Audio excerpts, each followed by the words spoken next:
Baik, Pak. Assalamualaikum warahmatullahi wabarakatuh. Selamat siang semuanya. Kali ini kita akan membahas modul piutang, menelisik temuan BPK RI atas saldo piutang perpajakan tahun 2019 sampai 2020. Akan diwakili oleh anggota kelompok kami. Yang pertama Arya Nur Adiatama absen 9, anggota kedua Muhammad Hanif Raifa Malika absen 18, dan saya sendiri Muhammad Ranca Atfal absen 19. Selanjutnya akan dipaparkan oleh pemateri pertama, Aryanu Radiatama. Waktu dan tempat dipersilahkan. Terima kasih Ranca atas kesempatannya. Yang pertama kali akan kita mulai dengan materi terlebih dahulu. Jadi piutang itu adalah jumlah uang yang akan diterima oleh pemerintah dan atau hak pemerintah yang dapat dinilai dengan uang sebagai akibat perjanjian kewenangan pemerintah berdasarkan peraturan perundang-undangan yang berlaku atau akibat lainnya yang sah. Kemudian terkait dengan jenis pengelolaan piutang negara itu ada 3, yaitu tugas menteri selaku BUN, tugas menteri atau pimpinan lembaga, dan lingkup kegiatan pengelolaan piutang negara pada kementerian negara atau lembaga. Kemudian klasifikasi piutang menurut jangka waktu itu ada piutang jangka pendek, yaitu piutang yang kurang dari 12 bulan, dan piutang jangka panjang, piutang yang lebih dari 12 bulan. Kemudian klasifikasi piutang terkait dengan penyebab timbul itu ada 3, yaitu pungutan, perikatan, dan tuntutan perbendaraan atau tuntutan ganti rugi. Kemudian piutang jangka pendek itu ada piutang pajak, piutang bukan pajak, bagian lancar tagihan penjualan, bagian lancar TP/TGR, bagian lancar piutang jangka panjang, beban dibayar di muka atau uang muka belanja, piutang BLU, piutang transfer ke daerah. Kemudian piutang jangka panjang itu ada piutang tagihan, piutang TP/TGR, piutang jangka panjang penerusan, piutang jangka panjang kredit.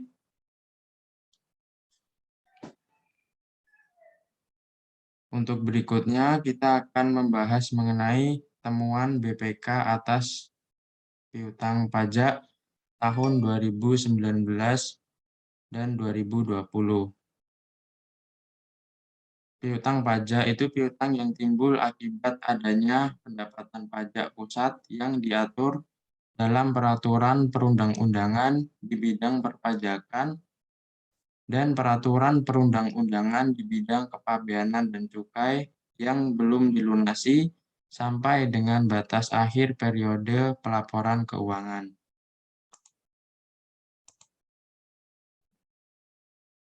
Jadi untuk tahun 2019 itu hasil pemeriksaan BPK atas pengelolaan dan penatausahaan piutang perpajakan itu masih ditemukan 2 inti kelemahan. Yang pertama itu sistem pengendalian intern dalam penatausahaan piutang perpajakan masih memiliki kelemahan. Dan yang kedua itu pengelolaan dan penatausahaan piutang perpajakan DJBC belum optimal. Nah, yang poin pertama itu sistem pengendalian intern tadi itu poin-poin lebih rincinya itu yang pertama ada pengendalian penerbitan ketetapan pajak belum memadai. Itu ditandai dengan penerbitan surat ketetapan pajak dan surat tagihan pajak melewati batas waktu penetapan pajak sebesar 23 miliaran.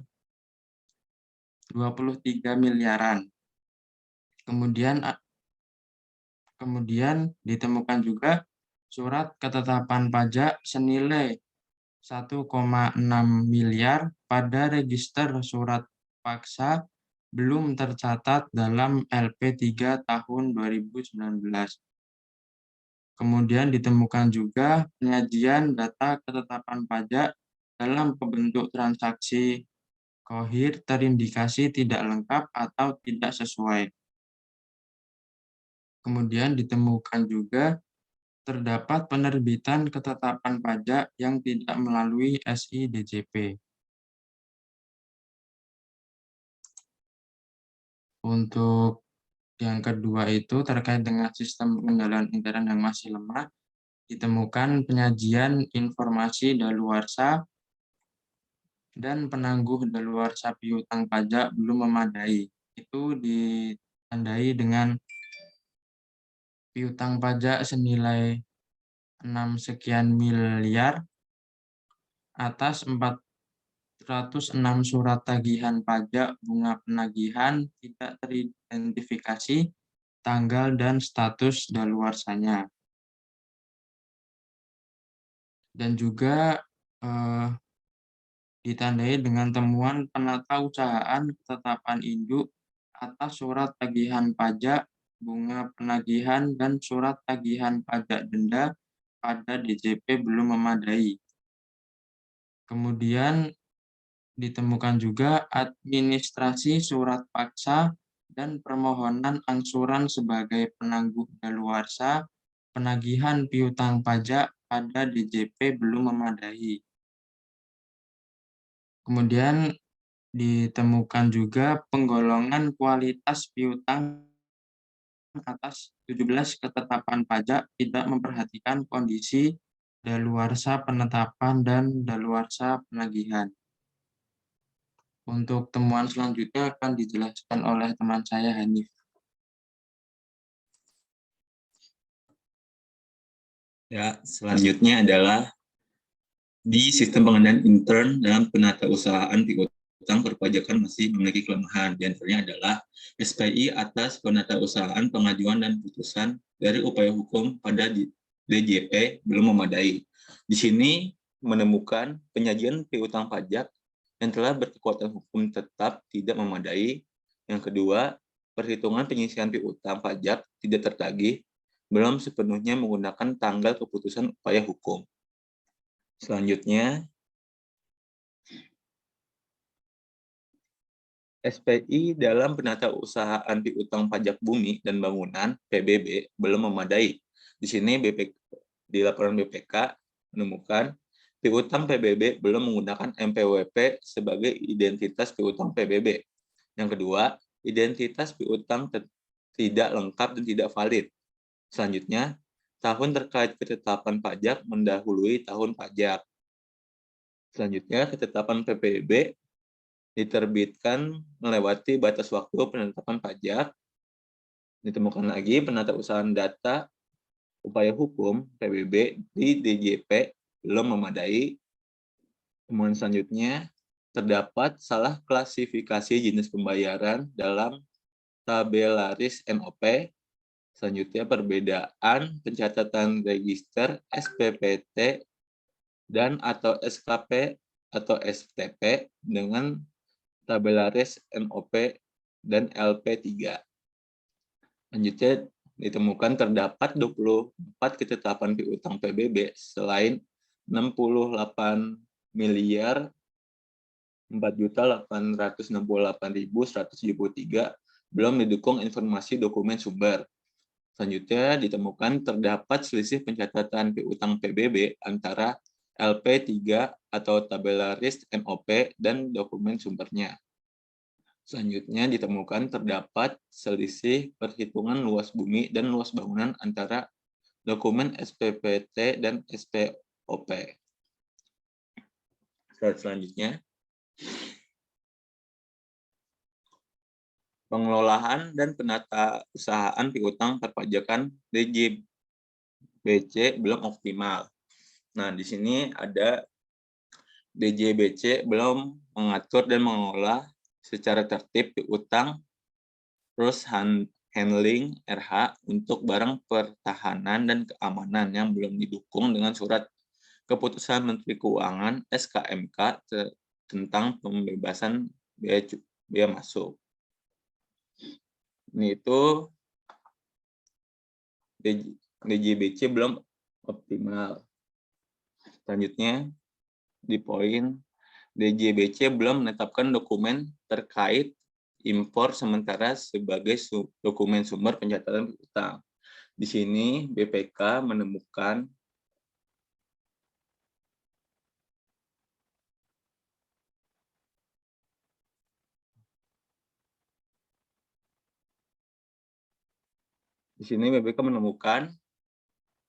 adanya dokumen sumber pencatatan piutang terkait impor sementara belum ditetapkan. Penemuan selanjutnya adalah monitoring data impor sementara belum memadai di DJBC ini. Selanjutnya adalah penerbitan surat teguran dan surat perintah melaksanakan penyitaan atas piutang pada KPU BC tipe C Soekarno-Hatta dan KPU BC tipe A Tanjung Priok belum tertib.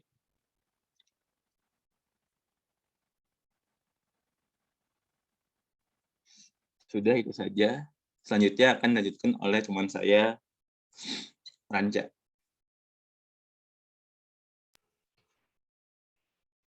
Baik, untuk tahun 2020.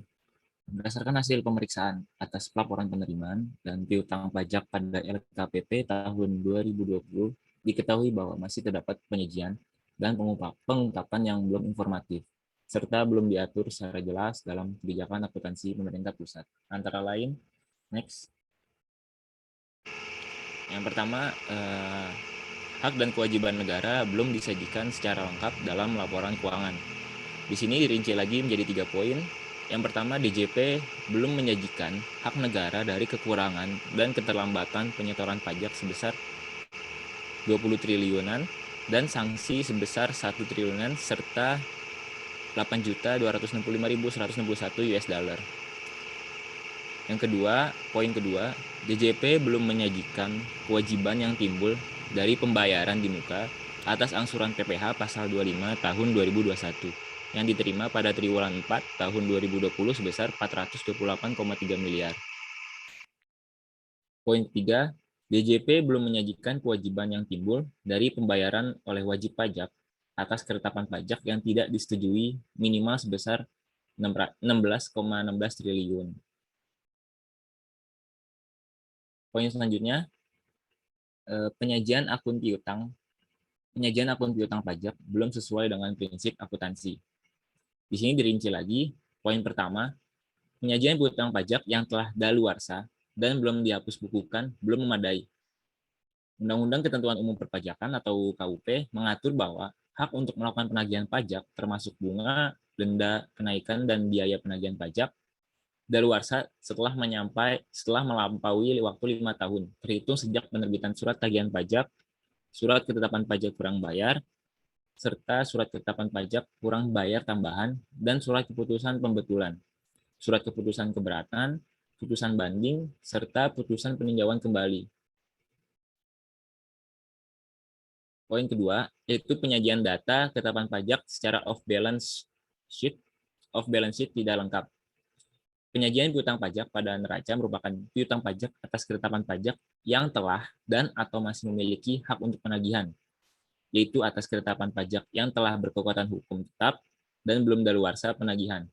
Ketetapan pajak yang tidak memiliki hak untuk penagihan dan atau belum dapat ditagih karena masih dalam proses upaya hukum, seharusnya diadministrasikan secara off-balance sheet, supaya pengguna laporan tetap mendapatkan informasi terkait ketetapan pajak yang telah diterbitkan namun tidak atau belum dapat ditagih.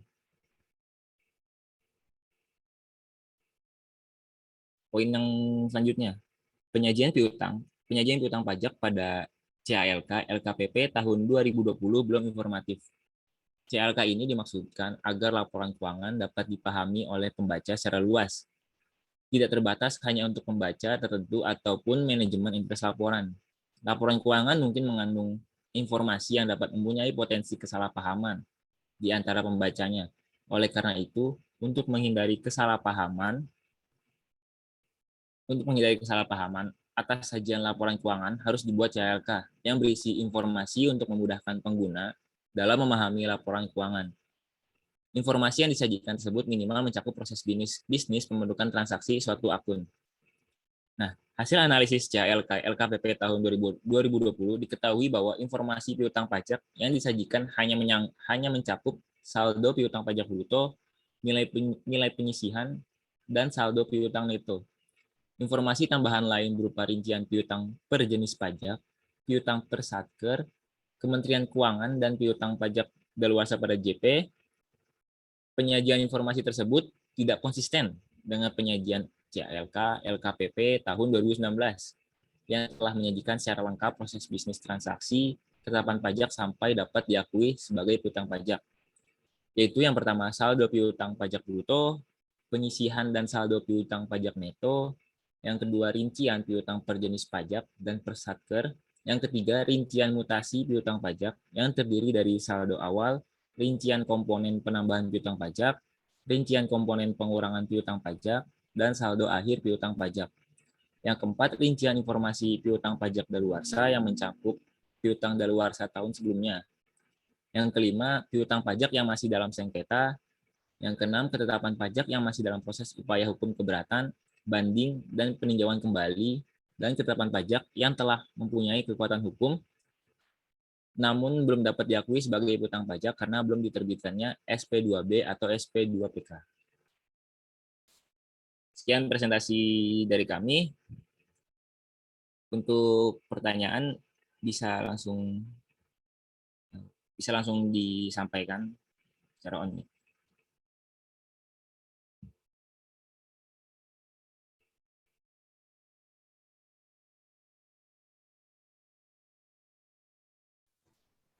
Oke, bertanya. Ya, silakan.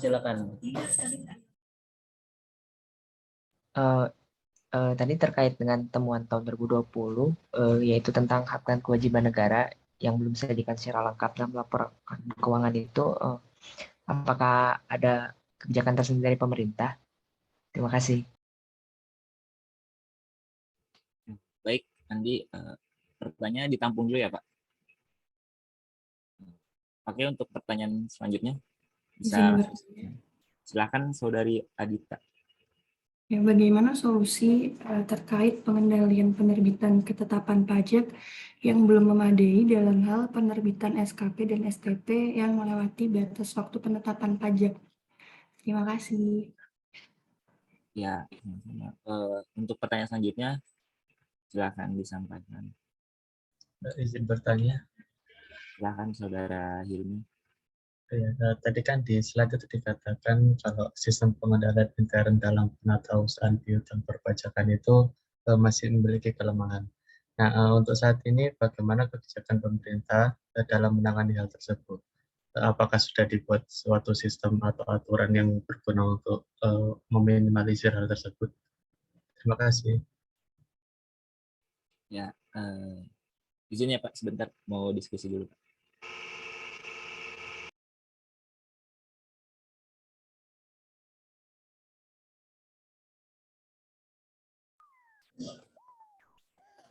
Oke, ya kita sambil nunggu teman-teman lancar kawan-kawan menjawab. Iya, itu tadi memang pertanyaan teman-teman tadi yang juga pengen saya tanyakan ya.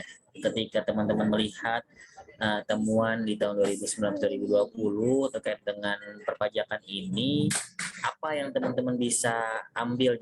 Tadi kan teman-teman hanya menjelaskan temuan-temuan BPK RI itu yang terkait dengan perpajakan apa-apa saja. Nah, saya tuh tadi ekspektasinya teman-teman juga menjelaskan nanti apa yang seharusnya dilakukan atau kenapa sih kok bisa 2 tahun itu pajaknya banyak gitu ya, temuan terkait dengan bidang perpajakannya banyak, kenapa gitu ya.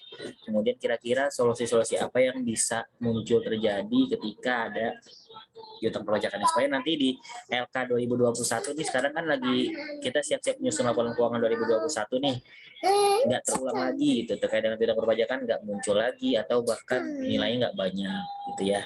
Nah, itu bisa juga nanti dijawab juga, sekalian menjawab teman-teman pertanyaan teman-teman yang tadi sih sebenarnya. Jadi bisa ditambahkan ya gitu ya. Kemudian ya terkait dengan temuan BPK ini memang tidak hanya piutang perpajakan sih. Temuan BPK kan banyak teman-teman ya. Kalau teman-teman lihat temuan dari BPK itu kan selain terkait dengan pajak juga banyak, misalkan karena belanja modal gitu ya, atau belanja modal lebih spesifik lagi misalkan kurang bayar atau kurang volume. Nah itu kan jadi nanti muncul piutang. Nanti juga teman-teman akan belajar ya kita ya sama-sama terkait dengan piutang bukan pajak. Salah satunya adalah PNBP lainnya, misalkan karena ada pembangunan gedung lagi-lagi karena kita lagi bangun gedung PKN STAN ya tahun 2000 yang multi years nih, gedung pendidikan 8 lantai ini, karena lagi bangun gedung pendidikan ternyata setelah diaudit sama BPK ada kurang volume atau perbedaan spesifikasi. Itu nanti kan jadinya kalau kurang kan akhirnya harus ada CCO, contract change order atau addendum. Nah itu nanti apakah ada efek ke uang, akhirnya nanti harus membayar si penyedianya, nanti muncul piutang atau bagaimana. Nah itu salah satu rekomendasi dari temuan BPK ya. Jadi nanti banyak sebenarnya kalau teman-teman membahas terkait dengan temuan BPK itu nanti akan banyak, bisa jadi piutang pajak atau piutang bukan pajak atau piutang lainnya mungkin ya, tapi nggak mungkin kayak piutang lainnya. Oke itu deh, nanti kita lanjut di bahas materi. Silakan sekarang si pemateri Hanif, Ranca, dan Arya silakan dijawab pertanyaan teman-teman ya.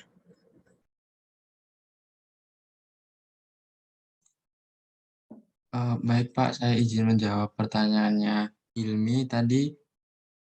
Pertanyaannya itu intinya terkait dengan apa sudah ada kebijakan pemerintah terkait dengan temuan-temuan di 2019 itu. Jadi ini jawabannya saya ambil dari laporan hasil pemeriksaan BPK di LKPP 2019. Itu sehubungan dengan temuan 2019 tadi, itu BPK merekomendasikan Menteri Keuangan selaku wakil pemerintah untuk memerintahkan Direktur Jenderal Pajak segera memutakhirkan sistem informasi untuk memastikan data piutang pajak dan penyisihan atas piutang pajak yang valid, dan memutakhirkan sistem informasi untuk memastikan piutang pajak bumi dan bangunan terintegrasi dengan SIDCP. Mungkin itu jawaban dari saya. Apakah dapat dipahami, Hilmi? Atau masih ada yang kurang? Oh iya, baik, baik. Terima kasih Arya. Ya, sama-sama.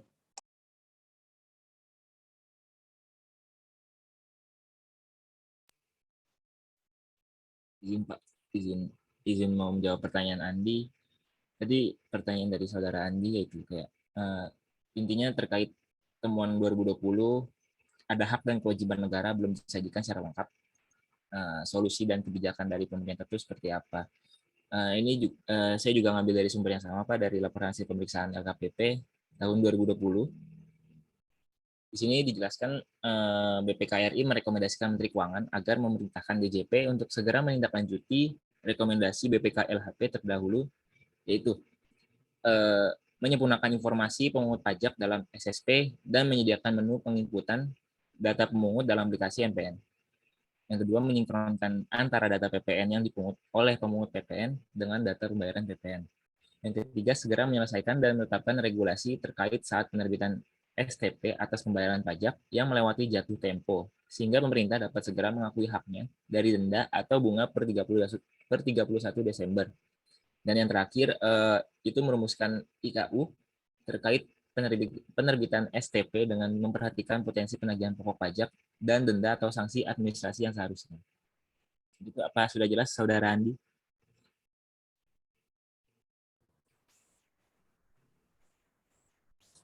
Itu IKU maksudnya ya Raja ya? Indikator kinerja utama ya? Pak. IKU.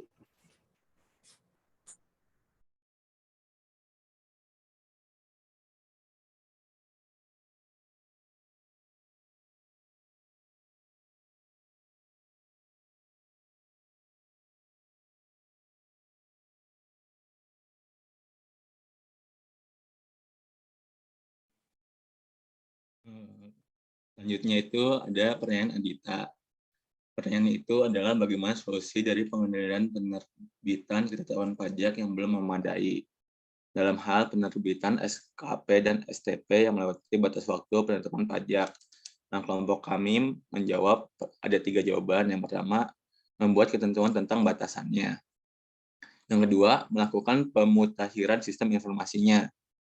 Itu solusinya. Yang ketiga, ini yang paling penting, para pihak-pihak pengelola lebih teliti lagi nih dalam bekerjanya gitu, biar bisa pengendaliannya lebih enak lagi. Begitu Adita. Apakah sudah terjawab? Terima kasih.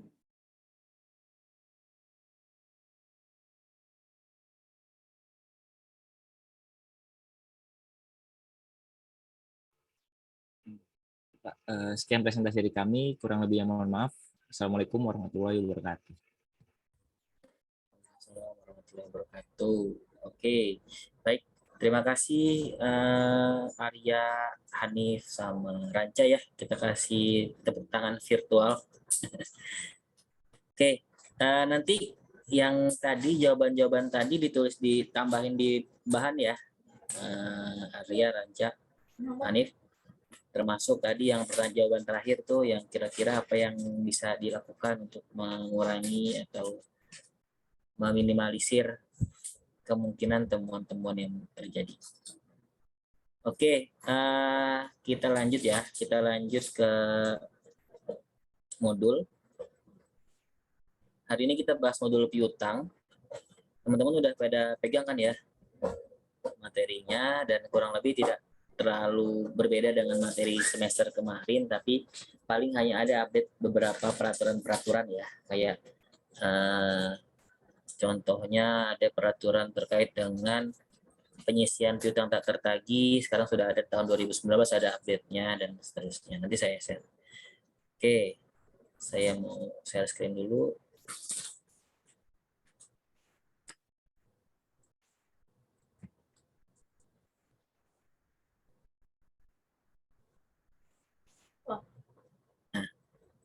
Oke, ini yang tadi saya sampaikan, kalau secara regulasi dasar hukum itu ya namanya kita bahas standar akuntansi pemerintahan kan biasanya sama ya, paket undang-undang keuangan negara, kemudian SAP-nya, PP 71, kemudian paling kita kaitkan dengan peraturan-peraturan berkaitan dengan modul terkait. Kalau piutang contohnya terkait dengan kualitas piutang.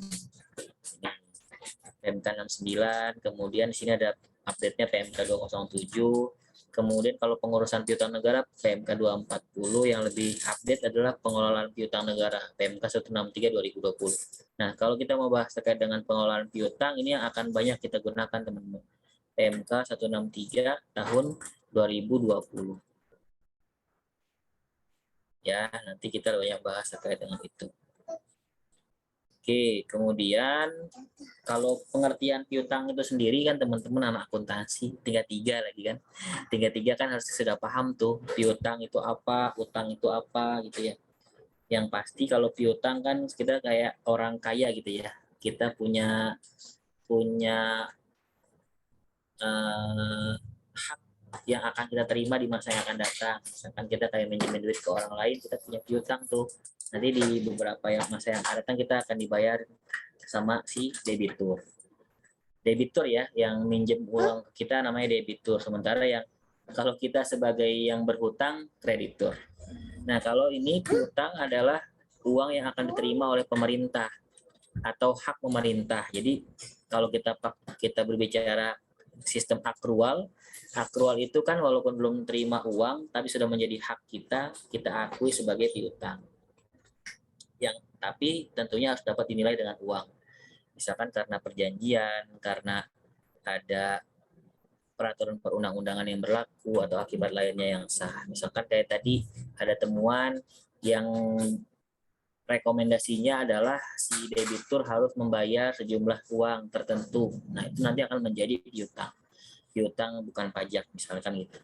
Atau piutang pajak kalau dia berkaitan dengan pajak atau bea cukai. Nah, itu kemudian tadi sudah dijelaskan sekilas sama Arya dan kawan-kawan, tugas Menteri Keuangan selaku BUN atau selaku pimpinan lembaga, ada juga tugasnya nanti. Kalau ini selaku BUN, tugasnya adalah melakukan pengolahan piutang secara efektif dan efisien. Kemudian kalau secara melakukan rekonsiliasi, jadi nanti dari Menteri Keuangan akan melakukan rekonsiliasi tuh ke menteri lembaga, kementerian atau lembaga, pimpinan kementerian atau lembaga untuk mengecek apakah data piutang sudah update atau belum. Kemudian mengkoordinasikan, mengharmonisasikan, dan mengkonsolidasikan seluruh kegiatan pengelolaan piutang. Itu tugas menteri selaku BUN, Bendahara Umum Negara. Kalau selaku pimpinan lembaga, pastinya karena kita punya piutang, kita harus kelola tuh piutang negara secara efektif, melakukan rekonsiliasi pastinya dan pemutakhiran data. Jadi nanti ada saatnya ketika piutang kita serahkan pengurusannya ya, piutang tetap ada tapi pengurusannya kita serahkan ke PUPN. Apa itu PUPN? Ada yang tahu teman-teman PUPN? Mama. Izin. Ya, silakan. Panitia urusan piutang negara. Yes, betul, saya sebentar.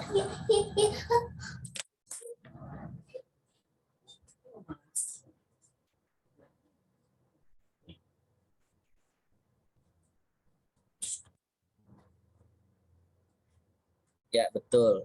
PUPN itu adalah panitia urusan piutang negara ya. Terima kasih lah. Jadi itu sebenarnya kalau kita melihat dia kayak melekat, bukan melekat sih. Kalau kita bersuratnya itu nanti ke KPKNL, teman-teman, Kantor Pelayanan Kekayaan Negara dan Lelang ya, KPKNL. Nanti ada PUPN situ, panitia urusan piutang negara. Nah, nanti ada beberapa piutang yang kita sudah berupaya maksimal si Satker, kita nggak bisa lagi kita serahkan ke PUPN. Nanti yang melanjutkan penagihan adalah PUPN. Nanti oleh PUPN akan diteruskan tahapannya, panggilan pertama, panggilan terakhir, surat paksa, sampai nanti akhirnya kalau nggak bisa juga namanya PSBDT. Piutang sementara belum dapat ditagihkan. Ya, itu. Kemudian sampai sana nanti kita akan bahas lebih banyak lagi. Nah, lingkup kegiatan pengelolaan piutang negara. Nah, ini sebenarnya semua ini ada di PMK 163 tahun 2020 yang tadi saya sebutkan. Jadi nanti ada aturan terkait dengan pengelolaan piutang negara pada Kementerian Negara atau lembaga, Bendahara Umum Negara, dan pengurusan sederhana oleh panitia urusan piutang negara PUPN. Nah, itu tahapan-tahapannya ada di sini. PMK 163 tahun 2020 mulai dari penatausahaan, penagihan, penyelesaian, sampai dengan pembinaan, pengawasan, pengendalian, dan pertanggungjawaban. Nah, sekarang kita coba dari penatausahaan. Jadi nanti ketika ada piutang atau potensi piutang negara, kita harus menatausahakan atau mendokumentasikan dokumen-dokumen terkait sebagai satuan kerja. Kemudian kalau sudah ada perikatan, kita cek kepemilikan barang jaminan, kemudian melakukan pembebanan jaminan kebendaan, melakukan penentuan kualitas dan pembentukan penyisian piutang negara tidak tertagih, menyelenggarakan akuntansi dan pelaporan piutang negara sesuai dengan standar akuntansi pemerintahan. Jadi teman-teman kan sering namanya AFDA ya. Dulu waktu belajar accounts receivable, dulu teman-teman udah jangan-jangan udah ingatnya tahunya AR accounts receivable lagi, padahal itu piutang kalau dalam bahasa Indonesianya. Tapi sekarang kita karena sistem informasi akuntansi pemerintah di Indonesia jadinya pakai bahasa Indonesia lagi, kembali ke bahasa Indonesia lagi. Sementara teman-teman dari semester 1 piutang mikirnya accounts receivable aja ya. AFDA, allowance for doubtful account, itu kan penyisian piutang tak tertagih. Termasuk dengan piutang negara juga nanti ada penyisihannya. Untuk penilaian penyisihannya tergantung dengan kualitas dari si piutang. Apakah dia lancar, apakah dia ragu-ragu, atau dia macet, dan seterusnya. Nanti kita akan menentukan berapa persentase dari si penyisian piutang tak tertagih. Nah, kemudian juga ada mencatat dari sisi akuntansi dan pelaporan. Nah, karena kita nanti akan menggunakan modul sakti, semua transaksi akrual adalah di modul piutang. Jadi di modul piutang ketika ada settlement pelunasan, tidak ada transaksi kas yang dicatat di modul piutang, teman-teman catatnya di modul bendahara. Nanti di piutang adalah pelunasannya dalam artian piutang akan berkurang dan seterusnya. Ya, itu di penatausahaan. Kemudian penagihan. Nah, ini sebenarnya ada step-stepnya, teman-teman. Penagihan piutang ini ada tahapannya. Kalau dari kita sebagai satuan kerja akan ada penagihan secara tertulis. Nanti ada SP surat penagihan 1, kedua, ketiga. Kalau nggak ada juga nggak bisa juga baru kita serah, nggak dibayar juga baru kita serahkan ke PUPN. Kemudian penagihan dengan kegiatan optimalisasi piutang negara. Misalkan karena gini, kita sudah berupaya, kemudian ternyata si debitur tidak ditemukan posisinya, keberadaannya. Saya kebetulan sekarang di BPPK, di Sekretariat Badan, saya juga ngurusin piutang, teman-teman. Jadi ketika ada piutang, kemudian debiturnya ada alamatnya, kita cek. Di Pekanbaru ada salah satu debitur, ini juga karena ada temuan BPK dulu, kurang bayar ya, kurang bayar ya, harus membayar debiturnya. Nah, ternyata dicek ke lokasi, alamat di akta pendirian perusahaannya tidak ditemukan. Nah, itu kan sudah optimalisasi piutang negara. Kita sudah berupaya untuk mencari si debitur, tapi ternyata tidak ada. Bahkan dicek juga sampai ke Dinas Penanaman Modal, ternyata di situ siupnya, siup itu surat izin usaha perdagangan ya. Siupnya itu sudah tidak berlaku, sudah expired. Jadi kita sudah berupaya maksimal, berarti kan nanti kita lihat nih piutang ini mau kita arahkan kemana, apakah menjadi piutang tak tertagih atau lain-lain. Kemudian yang terakhir penyelesaian. Ini lanjutan yang tadi. Ketika sudah kita upayakan optimalisasi, ternyata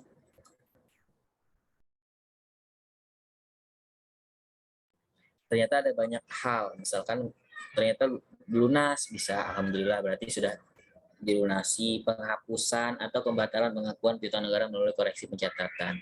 Ini tindak lanjut dari penagihan tadi. Ketika dibayar kita lunasan kita catat, kalau enggak ternyata dihapus, penghapusan.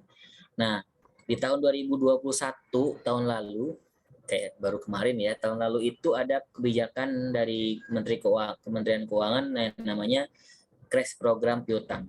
Ada yang pernah dengar teman-teman crash program piutang? Ada yang pernah nggak? Itu maksudnya gimana sih crash program piutang? Atau kalau teman-teman mendengar crash program piutang yang teman-teman pikirkan tuh apa? Coba aja kasih tahu sekilas aja. Mana tahu benar. Kalau salah juga nggak apa-apa. Izin menjawab, Pak. Iya, Arsi. Itu kayak pemberian keringanan utang gitu nggak sih, Pak? Iya, benar Arsi. Iya betul. Crash program. Kalau kita mendengar crash program kan kayak dikasih bukan potongan sih. Jadi ya benar keringanan utang. Jadi nanti misalkan dia itu ada debiturnya ada punya hutang ke pemerintah 100 juta misalkan ya. Kemudian dia ikut crash program, tapi tidak semua tapi ini untuk piutang yang sudah diserahkan ke PUPN ya teman-teman ya, yang sudah diserahkan ke DJKN. Tapi tidak semua yang diserahkan ke DJKN itu bisa ikut crash program karena ada beberapa syarat-syarat. Misalkan dia harus diserahkan sampai tanggal 31 Desember 2020. Artinya diserahkan di bulan Februari 2021 nggak bisa. Kemudian terkait dengan kerugian negara nggak boleh ikut crash program. Jadi tidak semua yang diserahkan ke PUPN itu bisa ikut crash program ya.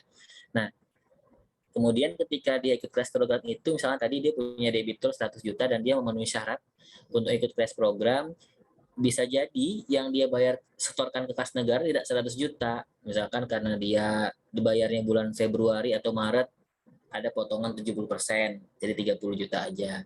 Kemudian ketika dia bayarnya bulan Juni atau Juli, potongannya 50% misalkan, bayarnya 50 juta aja. Misalkan bayarnya September Oktober, jadi dia hanya bayar 70%-nya aja, 70 juta aja gitu. Itu kebijakan cash program yang bisa membantu debitur yang kesulitan, karena kan sekarang karena pandemi beberapa debitur memang mengakui tidak bisa bayar utang karena tidak semua yang menjadi temuan itu karena kesalahan secara sengaja ya. Misalkan kadang-kadang salah hitung atau apa, jadinya dia harus mengganti ke kas negara. Jadinya dia harus membayar, dan debiturnya ada yang merasa kesulitan karena tidak sanggup membayar secara full, makanya dia ikut cash program. Nah, itu salah satu upaya untuk percepatan penyelesaian piutang. Nah, itu keringanan ya, itu namanya cash program. Nanti teman-teman bisa cari, itu ada aturannya di PMK 15 tahun 2021. Ya, itu namanya mekanisme cash program. Saya cas dulu sebentar ya.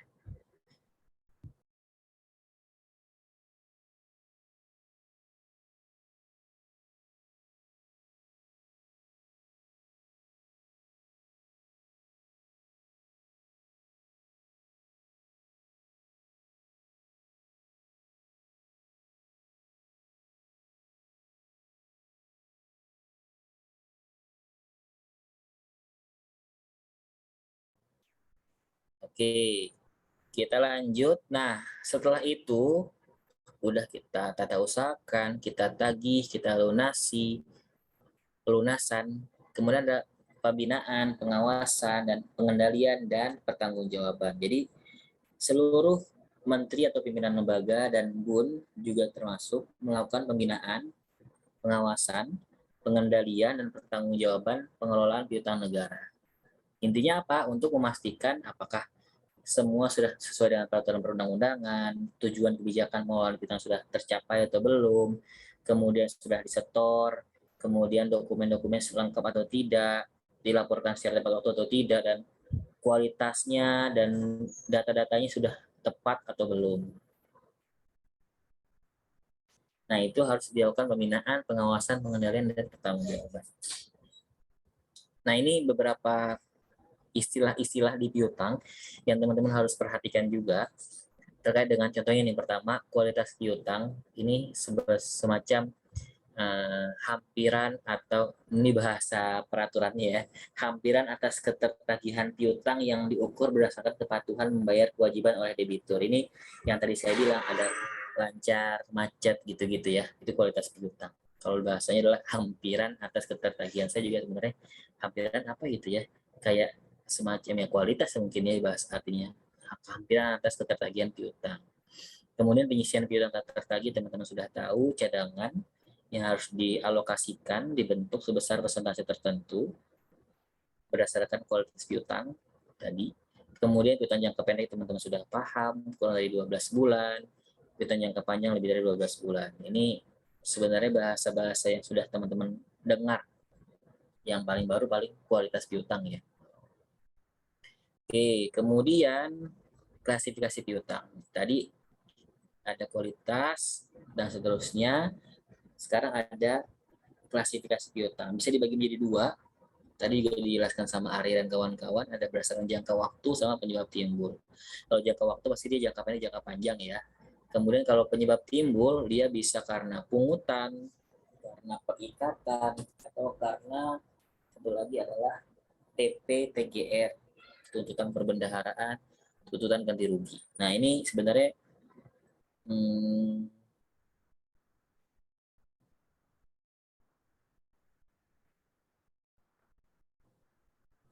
ini TP-TGR ini, kalau TP ini karena ada bendahara ya, namanya itu perbendaharaan. Karena ada kesalahan atau yang dilakukan oleh bendahara dan melakukan tuntutan perbendaharaan. Sementara kalau TGR, kerugian negara yang dilakukan oleh non-bendahara.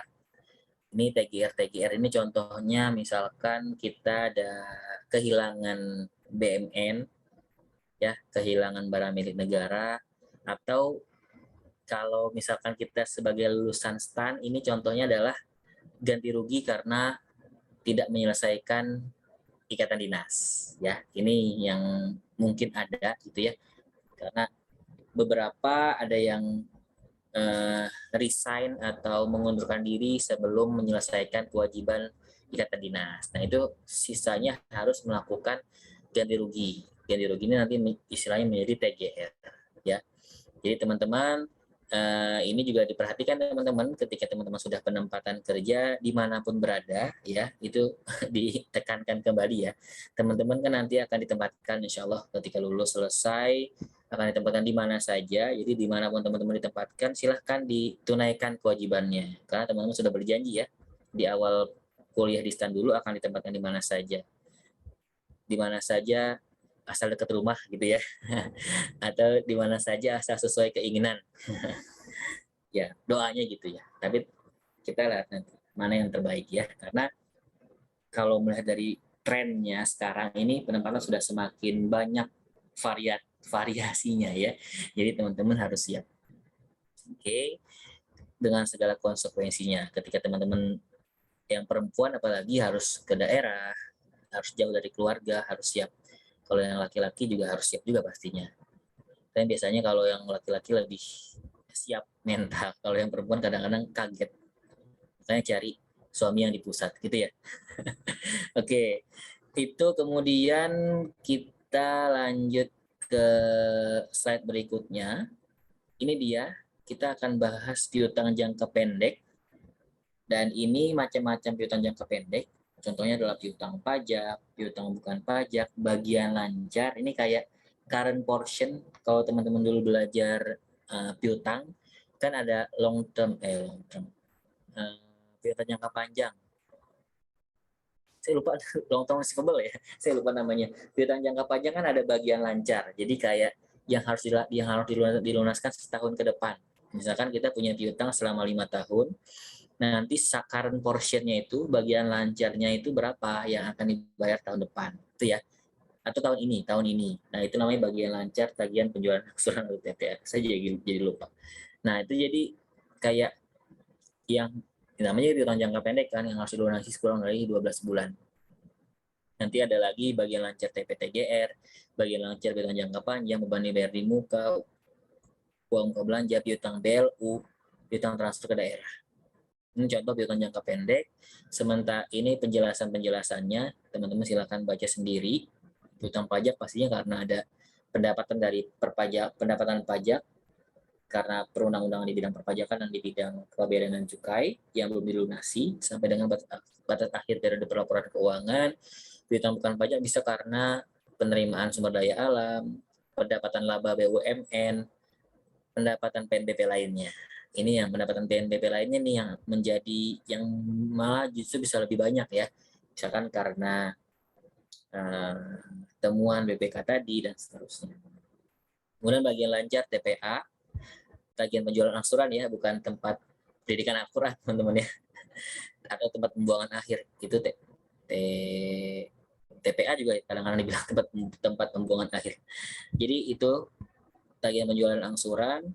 Nah, ini yang nilainya kurang dari 12 bulan ya bagian lancar itu ya. Kemudian tadi bagian lancar yang lain, piutang BU dan piutang transfer daerah. Nah, kalau piutang jangka panjang apa saja, tidak terlalu banyak teman-teman.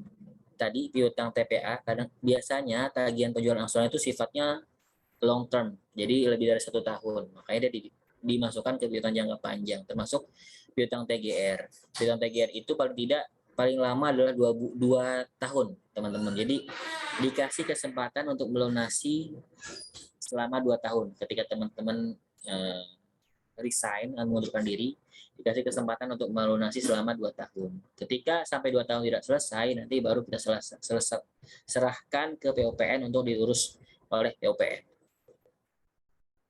Kemudian piutang jangka panjang penerusan pinjaman, piutang jangka panjang kredit pemerintah.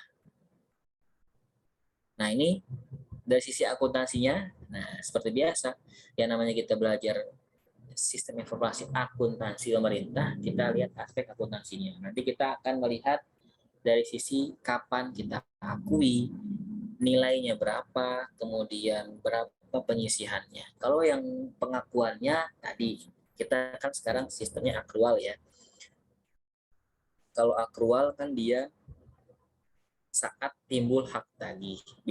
Bisa muncul karena ada surat ketetapan atau surat penagihan, itu nanti kita akui sebagai piutang. Kemudian net realizable value, nilai realisasi bersih dikurangi dengan penyisihan. Penyisihan nilainya berapa? Berdasarkan kualitas piutang. Ada 4, teman-teman. Ada yang lancar, ada yang kurang lancar, ada yang ragu-ragu, ada yang macet. Kalau yang lancar itu nilai penyisihannya adalah 0,5% atau 5 per mil. Ya, 0,5% atau 5 per mil. Sama aja kan ya? Masih ingat kan persentase ya? Teman-teman TPA kan udah jago-jago tuh. Oh, satu lagi ada pengertian TPA, tes potensi akademik. Ya, teman-teman jago kan TPA-nya kan ya. Oke, kemudian kurang lancar 10%, ragu-ragu 50%, macet 100%. Ya, ini kualitas piutang. Kemudian ini penyajiannya. Ini contoh pemerintah ABC neraca. Jadi piutang disajikan pada pos aset lancar di neraca menurut jenis-jenis piutang. Ya kalau dia aset lancar ya. Kalau dia aset tetap ya, ini jangka pendek ya. Penyajian piutang jangka pendek di aset lancar. Kalau mata uang asing, nah ini contohnya TGR tadi. Jadi teman-teman tidak hanya yang lulusan STAN ya.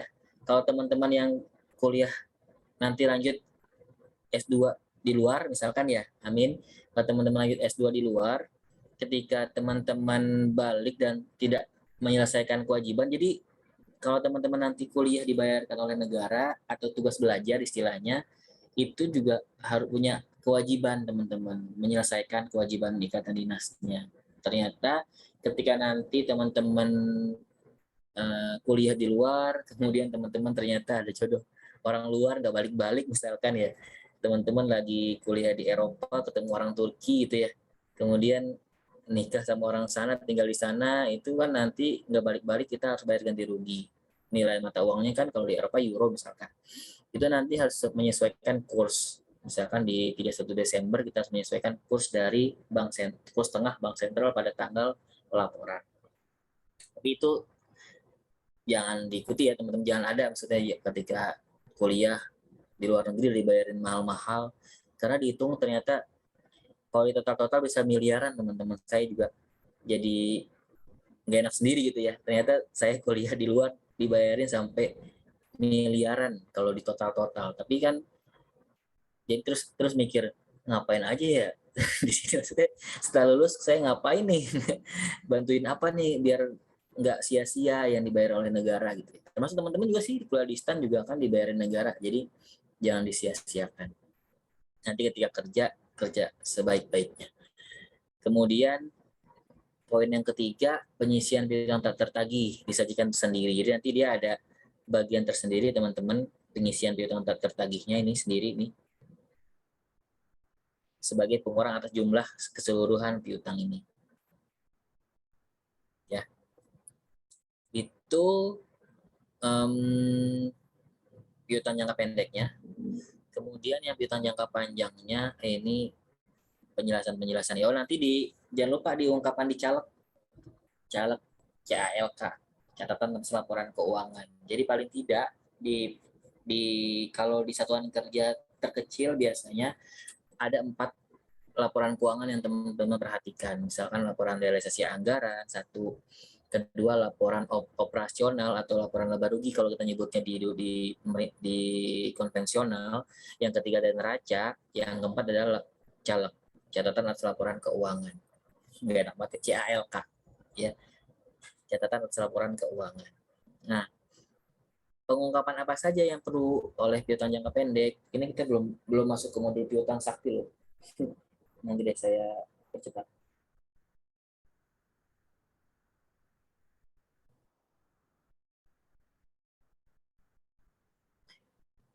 Ini kebijakan akuntansinya, ini kayaknya umum-umum ya. Kita harus nyampein ke di CALK.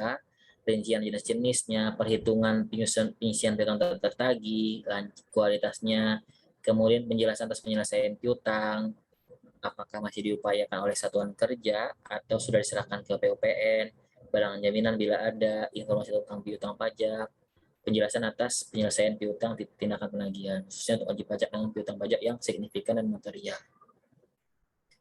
Nah, baru kita masuk ke modul piutang. Nah, jadi ini ada salah satu modul di Sakti. Tujuannya adalah untuk penatausahaan transaksi piutang di Satker. Jadi, apa aja sih ruang lingkupnya? Menu-menunya lah paling tidak ya. Menu-menunya apa saja di Sakti, di modul piutang itu ada 8 menu. Yang pertama adalah ada pencatatan referensi debitur. Nah, nanti kan teman-teman punya data-data debitur tuh, lokasinya, alamat, dan seterusnya.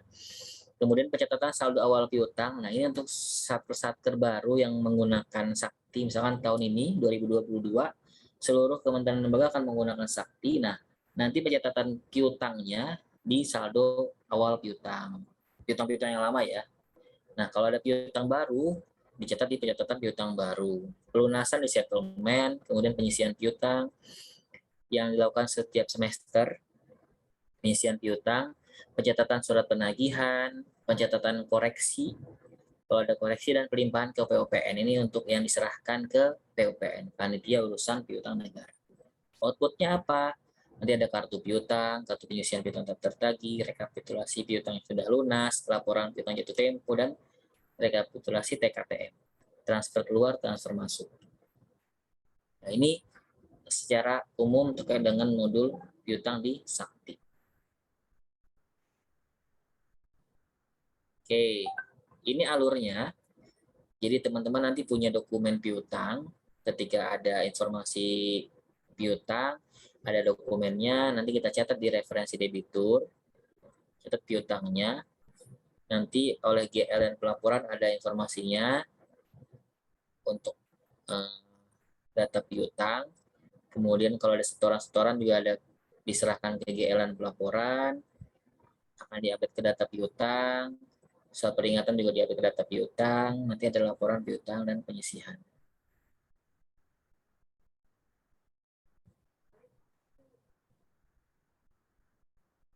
Oke, itu kemudian ini biasa kalau kita ketemu Sakti, pasti kita akan cek integrasi atau interkoneksi dengan modul-modul lainnya seperti apa. Paling tidak ada 3 modul yang berkaitan, yaitu modul administrasi, ini terkait dengan referensi tadi ya, referensi debitur dan atau referensi-referensi yang lain. Kemudian modul pembayaran ketika pelunasan tadi, atau modul bendahara. Ini kalau ketika tadi ada pelunasan, nanti kan ada pelunasannya bisa karena setoran atau potongan SPM. Nanti juga akan terkait dengan modul piutang. Terakhir pasti modul GLP. Ini untuk menjurnal pelunasan atau penagihan piutang. Oke, itu kemudian dokumen sumber apa yang diperlukan? Surat ketetapan, surat penagihan, surat keputusan pimpinan kementerian, atau surat pernyataan tanggung jawab. Ini biasanya untuk yang tadi, TGR tadi. Ketika ada SPTJM, surat pernyataan tanggung jawab mutlak dari si debitur akan kita catat sebagai dasar untuk mencatat piutang. Nah, pengguna dari modul piutang hanya ada operator, teman-teman, di Sakti. Tugasnya apa? Yaitu mencatat referensi debitur tadi, mencatat transaksi piutang, ya tadi keseluruhan fitur di modul piutang dilakukan oleh operator. Pelunasan, perakaman surat penagihan, pencatat dokumen, dan seterusnya sampai dengan koreksi. Ini jurnalnya. Nanti ketika ada pencatatan piutang, jurnalnya adalah buku besar akrual ya. Jadi tadi saya ingatkan kalau ini di piutang tidak ada keluar masuk kas, di modul piutang tidak ada keluar masuk kas, tapi kalau ada pelunasan itu di modul bendahara, dan di modul piutang hanya mencatat pelunasannya saja. Jadi nanti akan berkurang piutangnya ya pastinya ya. Menu-menu ada modul piutang tadi, ada perekaman referensi debitur, pencatatan piutang, pencatatan pembayaran, settlement piutang,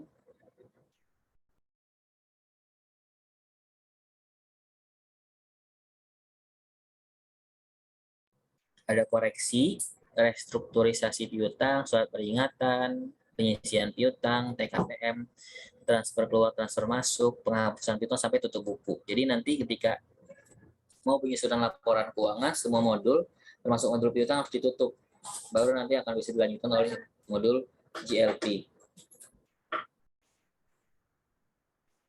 Nah, ini contohnya kita mulai step by step. Kita lihat masing-masing menu. Pada modul piutang pertama referensi debitur. Jadi nanti teman-teman akan menginput, merekam data referensi debitur piutang. Jadi nanti ketika ada yang berhutang atau debitur, teman-teman masukinlah semuanya, nama wajib pajaknya, NPWP-nya, nomor rekening, bank, cabang, provinsi, kabupaten, dan seterusnya. Ya. Kemudian kalau ada pencatatan piutang, tadi saya bilang kalau baru untuk piutang baru pada periode berjalan, kalau saldo awal itu untuk yang baru pertama kali menggunakan sakti, untuk piutang-piutang yang lama, piutang dari hapus buku, misalkan yang sudah dihapus ternyata ada pembayaran nih, kita munculkan kembali. Biasalah ya namanya piutang ya. Nah, ini contoh gambar di saktinya. Silakan teman-teman lihat saja, bayang-bayangkan. Kalau teman-teman mau lihat lebih detail nanti di saktinya langsung modulnya.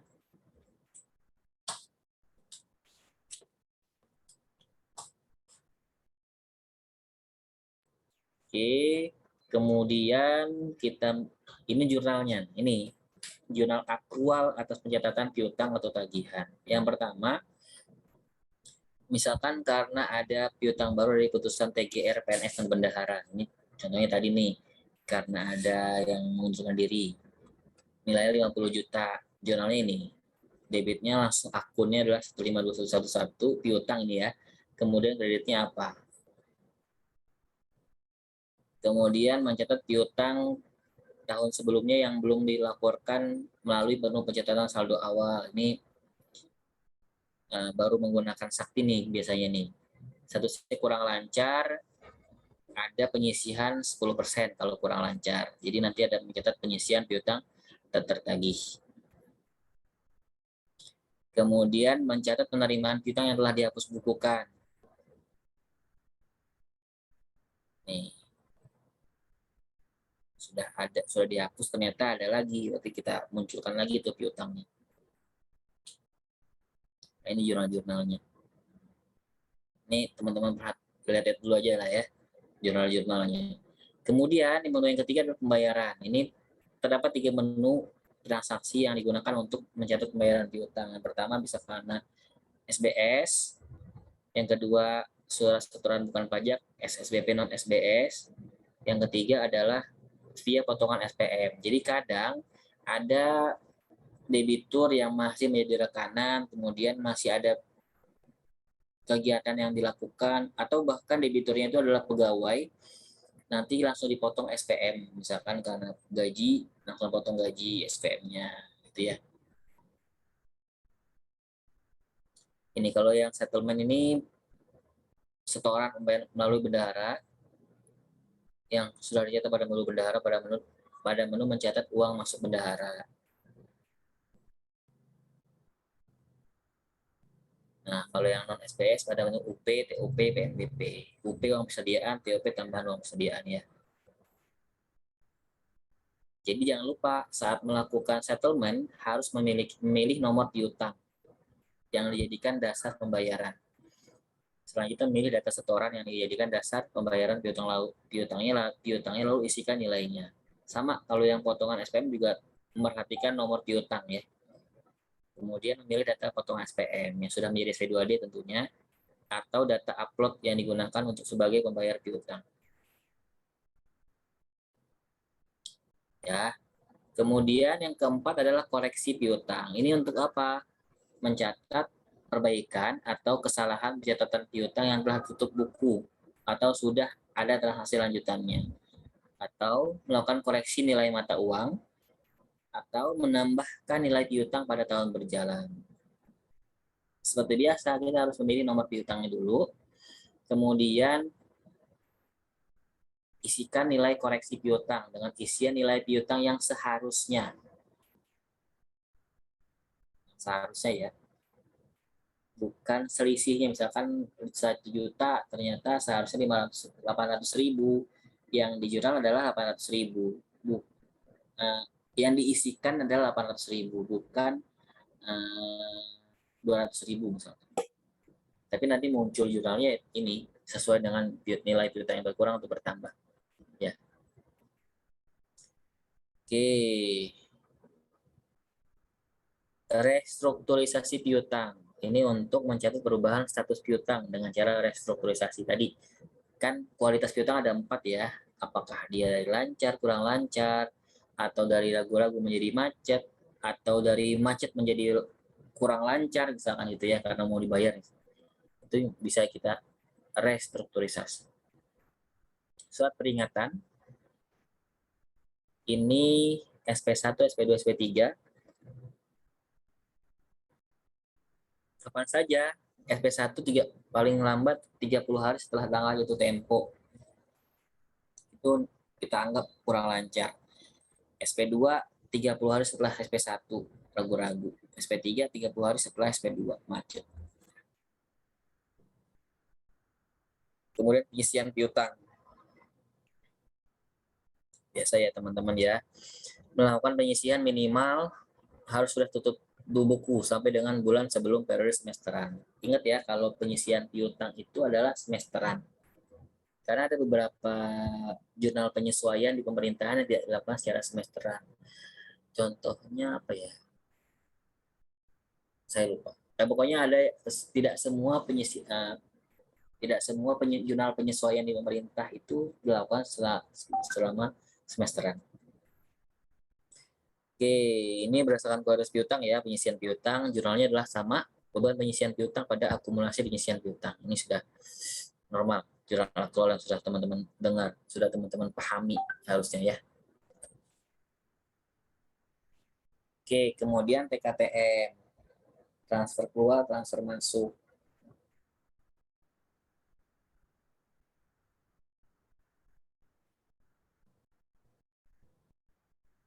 Oke, harus mengisi satker tujuan. Jadi nanti bisa saja antar satuan kerja di unit eselon 1, misalkan kalau kita di Kementerian Keuangan, saya di BPPK, ada transfer keluar, transfer masuk piutang dari PKN STAN misalkan ke Pusdiklat Pajak, atau dari Pusdiklat Pajak ke Sekretariat Badan, itu kan bisa saja.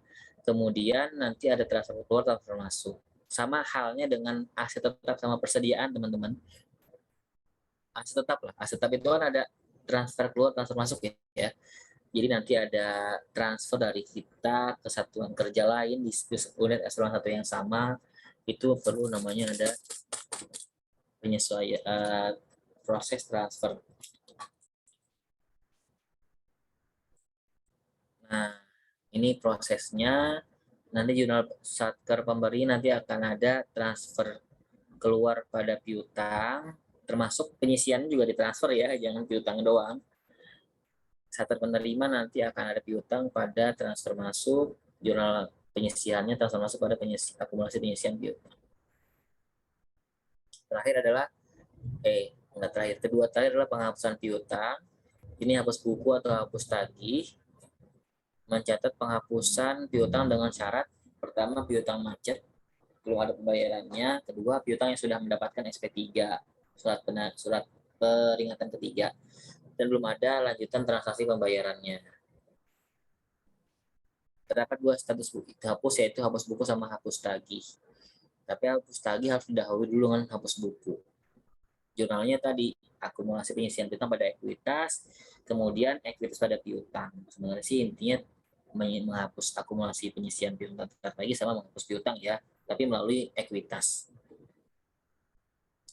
Oke, tutup buku ini untuk menutup semesteran untuk mencatat transaksi penyisihan tadi, mendapatkan penyisihan piutang, kemudian nanti akan menjadi jalan untuk modul GLP untuk menyusun laporan keuangan.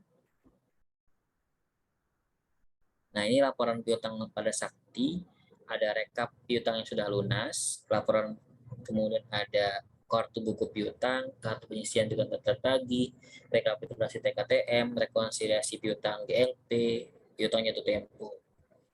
Nah, ini sih modul by modul ya, by sistem teman-teman, nanti akan bisa kita create aja sih, tinggal cetak nanti muncul ini. Kalau yang rekonsiliasi piutang GLP nanti biasanya akan ada pembandingan data piutang antara modul piutang dengan GLP. Ini biasanya kadang-kadang yang contohnya yang kurs tadi, perbedaan nilai antara GLP dengan modul piutang karena perbedaan kurs misalnya.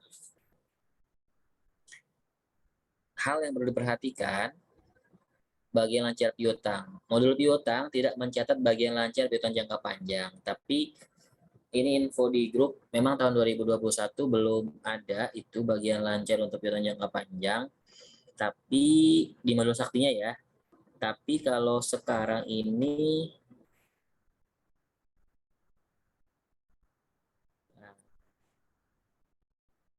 baru akhir tahun ini ditambahkan fiturnya. Jadi sementara masih pakai jurnal manual di GLP. Baru akhir tahun. Oh, ini ada target dapat digunakan di tahun 2022. Piutang falas. Modul piutang belum memiliki menu untuk mencatat piutang falas dengan nilai falasnya. Tadi ya. Terhadap piutang falas dicatat dengan menggunakan modul piutang dengan nilai rupiah hasil konversi nilai falas sesuai dengan kursnya. Manual jadinya. Interkoneksi sari perpajakan. Jadi nanti ada koneksi dengan piutang perpajakan dari SIDJP atau CESA untuk DJBC. Ya, ini piutang perpajakan, dan tadi kita banyak bahas selain piutang perpajakan. Kalau secara perpajakan, dokumen sumbernya tadi surat tagihan pajak dan seterusnya, surat ketetapan pajak kurang bayar, dokumen cukai kalau dia bea cukai. Jadi diagram alirnya ini, dari kalau pajak kita pakai SIDJP, kalau kita bea cukai pakai CESA. Nanti dari situ kita akan menghitung piutang perpajakan dan penyisian perpajakannya. Dikirim per semester biasanya ya. Kemudian Pusintek atau Setjen mengelola data interkoneksi sakti itu yang diunggah oleh DJB sama DJBC pada server Pusintek, kemudian Perben, Direktorat Jenderal Perbendaharaan mengakses data dan menggugah ke sakti. Jadi dari Pusintek ke Perben sakti, nanti sakti di Rocanq akan melakukan konsolidasi Setjen, Biro Perencanaan Keuangan Setjen.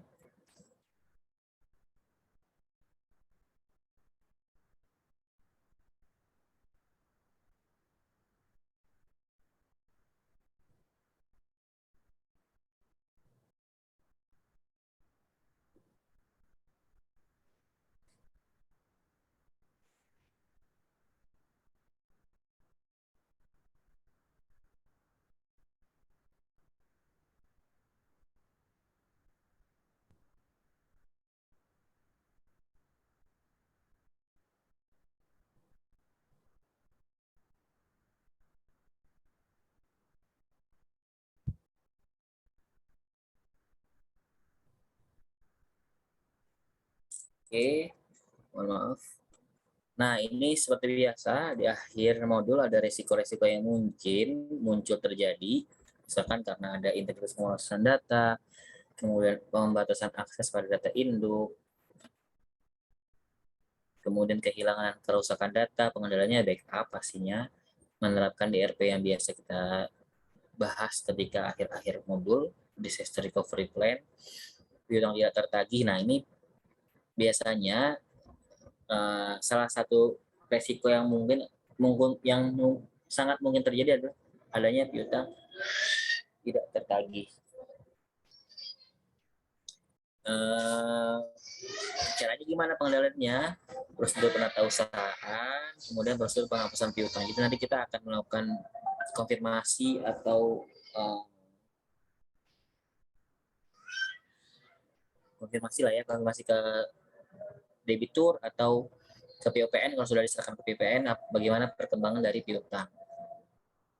Dan selesai. Pas azan zuhur gitu maksudnya. Oke, teman-teman, itu terkait dengan modul piutang. Ada pertanyaan, teman-teman? Izin bertanya, Pak. Ya, silakan. Kalau tadi misal piutangnya dihapus terus dikembalikan itu berarti input data lagi di modul piutangnya apa enggak? Apa gimana, Pak? Gimana, Iwan? Misal kalau piutangnya dihapus tapi mau dimunculin lagi, itu di modulnya input data lagi yang kayak NPWP nama itu atau enggak?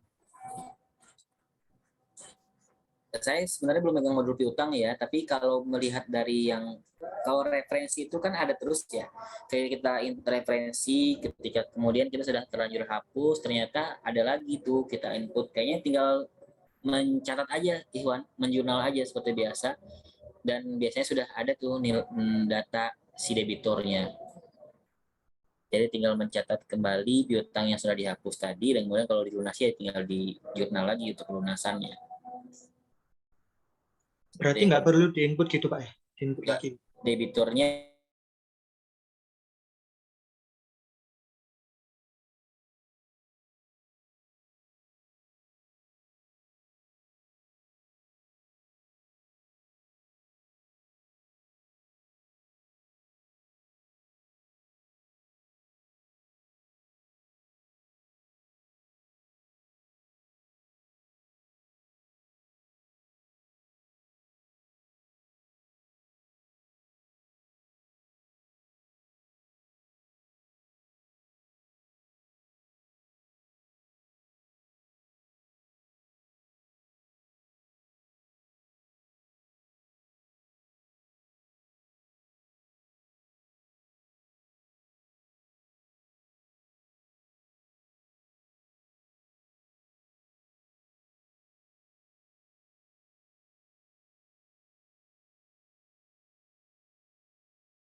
maaf teman-teman, saya terlempar nih.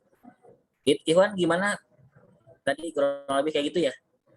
Sepertinya tidak ada. Ya. Oke, ada lagi teman-teman yang mau bertanya? Izin bertanya, Pak. Ya, Bima. Saya mau nanya tentang penatausahaan barang jaminan atau harta kekayaan lain tadi, Pak. Kan kalau punya KL atau Pemda mau melakukan barang jaminan itu dilelang, itu harus lihat DJKN atau tidak, Pak? Atau bisa dilakukan sendiri atau punya kantor lelang sendiri, Pak? Nah, ya ini sebenarnya jadi perdebatan sih kemarin ketika ada tim penyelesaian kerugian negara ya. Ketika ada temuan karena kerugian negara atau hasil audit atau apa gitu ya. Salah satunya adalah jaminan. Ketika dia punya jaminan misalkan rumah, nah itu apakah nanti akan melelang si DJKN atau yang bersangkutan gitu kali ya. Tapi kan sekarang kita si debitur ini kewajibannya adalah ke kas negara ya, bayar ke kas negara. Kalau menurut kemarin ketika pembahasan tim penyelesaian kerugian negara itu diserahkan ke si yang punya jaminan. Misalkan dia punya jaminan rumah, dijual sama debiturnya dulu. Nanti ketika lunas baru dilunasi ke kas negara. Nggak bisa ke DJKR. Karena kan bisa jadi nilai yang dijual itu kan tidak lebih besar atau lebih kecil dari nilai hutangnya ya. Nah itu kan kita nggak, kalau lebih ya syukur-syukur si debitur bisa pakai buat yang lain, tapi kalau kurang kan nggak bisa. Nanti jadi nggak selesai temuannya nanti ya. Itu Bima ya. Ya Pak, makasih Pak. Oke, yang lain silahkan. Izin bertanya Pak. Iya. Pak izin bertanya, adakah cara untuk seperti mengoptimalkan penagihan piutang itu, Pak. Jadi penagihan piutang ya, Pak. Sehingga ya. Ya gimana? Adakah cara bagi pemerintah untuk mengoptimalkan penagihan piutang, Pak? Cara untuk mengoptimalkan penagihan piutang ya ini sebenarnya kan karena kita kaitan dengan pihak ketiga ya. Dengan pihak ketiga itu kan tidak bisa kita ikat secara, tidak bisa kita ukur ya keberhasilan dari penagihannya itu. Tapi kan kalau dari upaya-upayanya kan sudah jelas ya. Pertama kan kita tagih dulu surat peringatan 123 kalau dari sisi Satker. Kalau dari sisi satuan kerja kita tagih dulu 123, kalau nggak selesai nanti kita serahkan ke PUPN. Kemudian sama PUPN ditagih pertama dan terakhir. Kedua, habis itu setelah itu ada surat paksa istilahnya. Surat paksa ternyata nggak selesai juga, nanti akan diupayakan dengan PSBDT atau sebelum PSBDT akan melakukan penelitian lapangan apakah si debitur masih ada atau alamat sudah masih sesuai, atau kadang-kadang sudah bangkrut, kadang-kadang debiturnya itu kalau perusahaannya sampai ke PSBDT, piutang sementara belum dapat ditagihkan. Ada lagi sebenarnya satu lagi ada PPNTO, piutang pemerintah, lupa saya kepanjangannya, tidak dapat tidak lanjuti kalau nggak salah. Tapi kalau upaya-upayanya itu aja sih, kalau di peraturan sih itu melakukan surat penagihan, kemudian surat peringatan diserahkan ke PUPN, ditagih lagi sama PUPN, dan surat paksa dan seterusnya.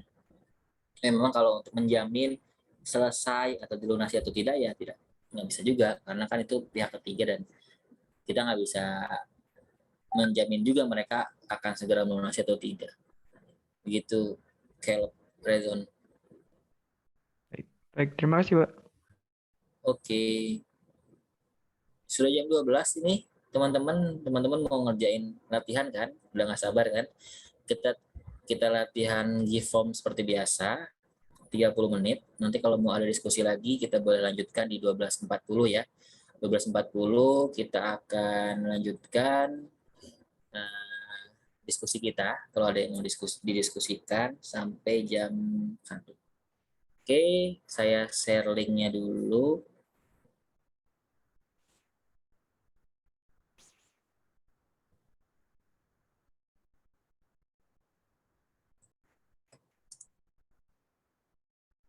Oke, silakan teman-teman dikerjakan sambil istirahat. 10 menit selesai ya. Bisa dikerjakan sambil istirahat. Nanti jam 12.40 kita join lagi ya. Oke, silakan.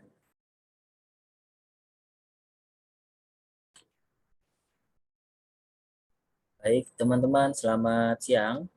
Sudah selesai semua ya. Saya cek di sini sudah semua 29 orang. Dan ya seperti biasa ya, kalau latihan seperti ini cukup baik. Teman-teman rata-ratanya 94, terendahnya 82, tingginya 100. Oke, dan kalau kita coba preview singkat, yang banyak salah itu ada di nomor ini ya, ini. Aktivitas settlement piutang dan keterkaitan modul dalam sakti yang tidak benar adalah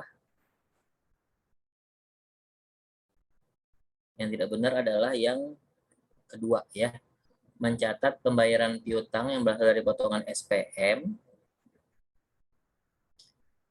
kemudian menggunakan ADK upload Simponi pada modul bendahara. Ya ini beda cerita ya. SPM sama Simponi itu beda cerita. Jadi itu yang tidak benar. Kemudian ini yang terakhir. Ini itu sih tricky ya soalnya ya. Seluruh piutang yang sudah diserahkan ke PUPN atau KPKNL tanpa terkecuali dapat diusulkan crash program piutang. Jawabannya false ya teman-teman ya.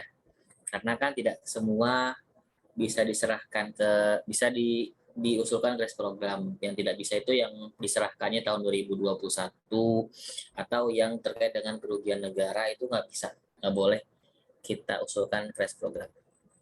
Walaupun sudah diserahkan ke PPN.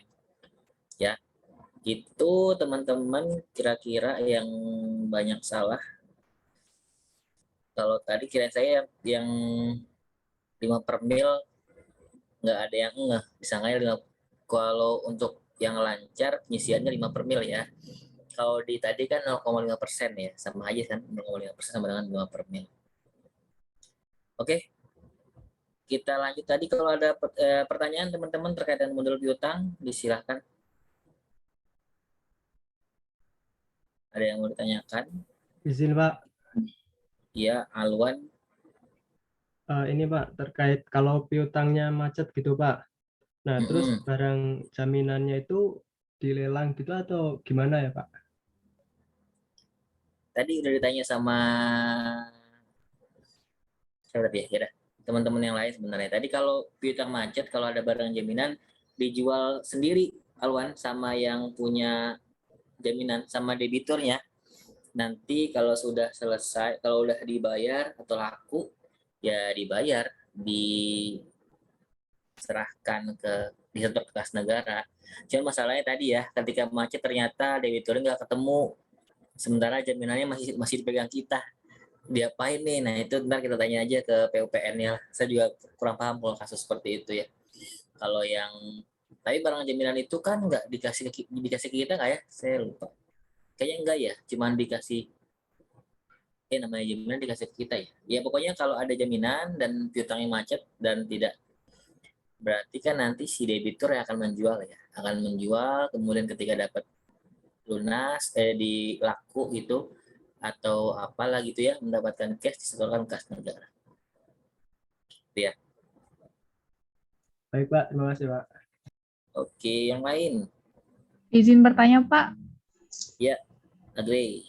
Izin Pak, kalau misalnya penagihan oleh Satker dan penagihan untuk PUPN itu bedanya di mana ya Pak? Oke, jadi sebelum diserahkan ke PUPN, jadi Satker berupaya dulu untuk menagih ke debitur Adri. Jadi tadi ada SP1, SP2, SP3. Ketika sudah sampai SP3, sudah macet, ternyata nggak bisa dibayar juga sama si debitur, diserahkan ke PUPN. Nanti PUPN juga sebenarnya menagih, cuman kalau PUPN kan nggak ada batas waktu lah istilahnya ya. Terus menagih sampai lunas gitu ya. Kayak ini aja di BPPK ini ada yang dari tahun 2012 misalkan. Itu sudah lama banget kan, tapi nggak selesai-selesai. Tapi sudah diserahkan ke PUPN. Jadi sebenarnya PUPN itu kayak pilihan terakhir ketika si Satker tidak bisa melunasi atau membayar ya. Tidak bisa menagih kepada debitur.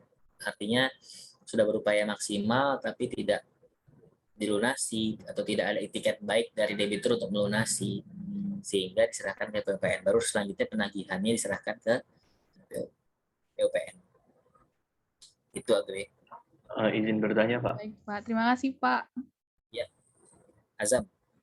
Izin bertanya Pak. Kalau tadi Bapak bilang kalau misalnya itu diserahkan ke PUPN ya Pak. Tapi kalau misalnya ada sengketa Pak, sengketa piutang, terus apakah yang menyelesaikan itu tetap di PUPN atau bisa ke pengadilan ya Pak ya kalau ada sengketa piutang gitu Pak? Oke, jadi kalau ada sengketa piutang, ini sebenarnya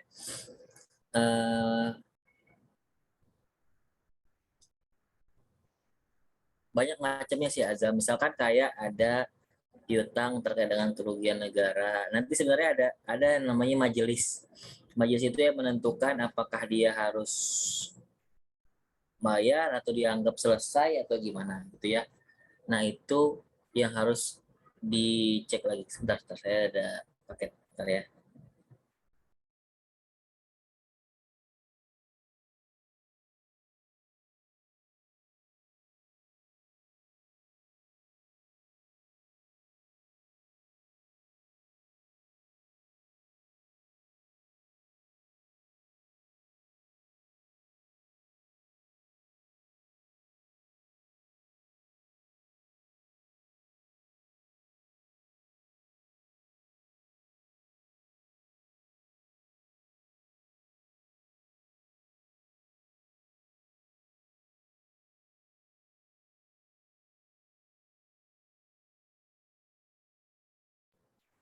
Oke. Ya, terkait dengan sengketa tadi, itu sebenarnya ada tim nanti yang akan menyelesaikannya, Azam. Jadi kayak ada tim penyelesaian administrasi kerugian negara, TAPKN atau TAPKN. Pokoknya ada tim, itu nanti yang akan menetapkan apakah itu akan diteruskan ke majelis untuk diselesaikan atau diserah atau gimana, gitu ya. Nanti majelis yang akan menetapkan. Jadi apakah tadi pertanyaannya diurus sama PUPN atau tidak, itu nanti tergantung kesepakatannya saja. Tapi kalau alurnya itu ketika ada piutang kan ditagih semua ya.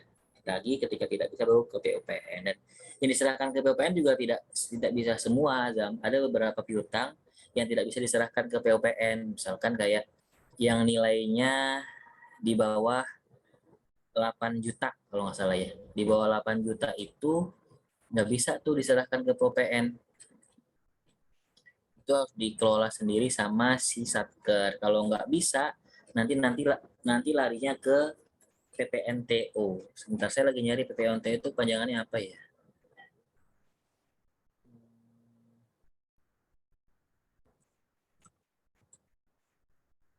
Oh ini, pernyataan piutang negara telah optimal.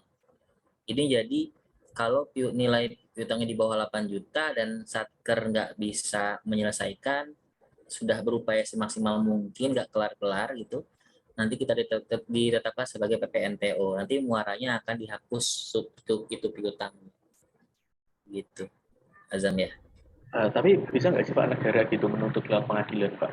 Ini kan sengketa piutang kan berarti perdata ya Pak ya, kayak ke pengadilan negeri gitu Pak. Nanti kita cek lagi ya. Saya khawatir ketika regulasi saya jawab bisa, tapi ternyata di regulasinya nggak ada.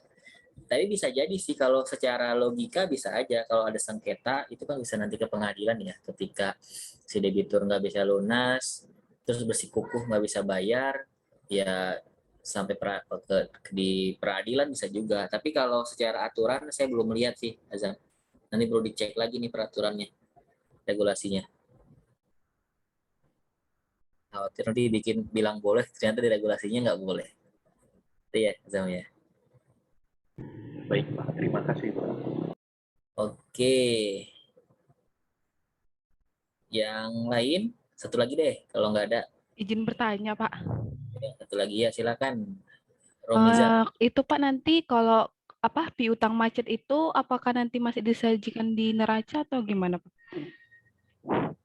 Ya, masih. Jadi semua piutang entah masih ditagih oleh Satker atau sudah diserahkan ke PUPN itu masih dicatat di neraca, Romiza. Makanya tadi di caleg CAL kan dijelaskan ini statusnya gimana, apakah sudah diserahkan ke PUPN atau belum, kemudian kualitasnya apa, itu kan nanti yang menentukan kalau macet ada penyisian piutangnya 100% ya kan.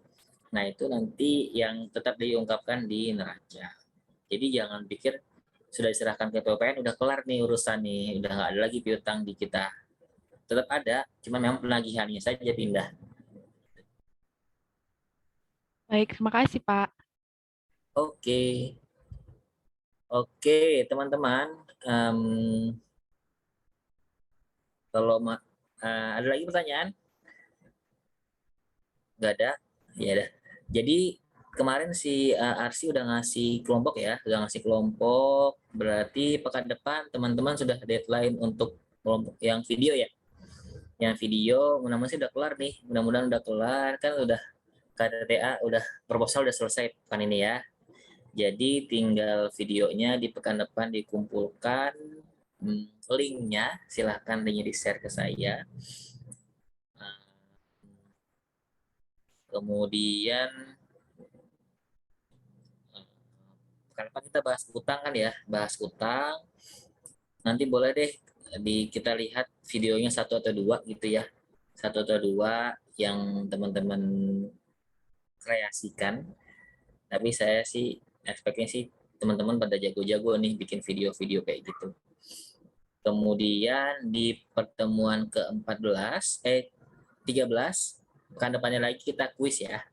Kita kuisnya sampai modul utang berarti kan, sampai modul yang besok utang Kemudian di pekan terakhir, pekan ke-14 kita 13 kita bahas GLP.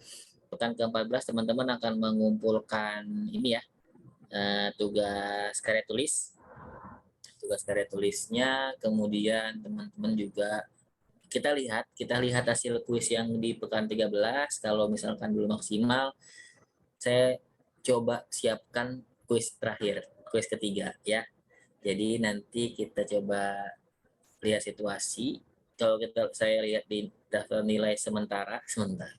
Soalnya kuis yang pertama itu kan rata-ratanya kemarin 62 ya, 62. Jadi nanti coba kita cari, kita lihat kuis yang kedua ini seperti apa.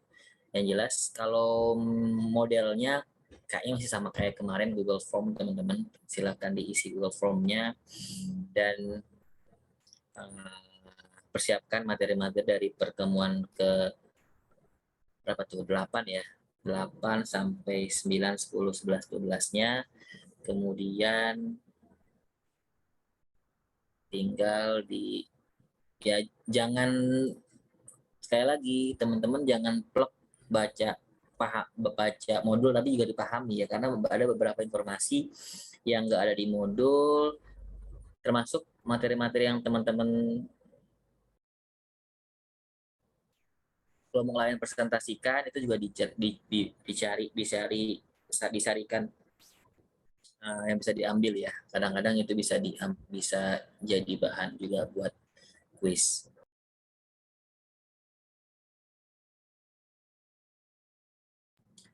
Oke, itu kemudian terkait dengan karya tulis ada masalah teman-teman? Nggak ada?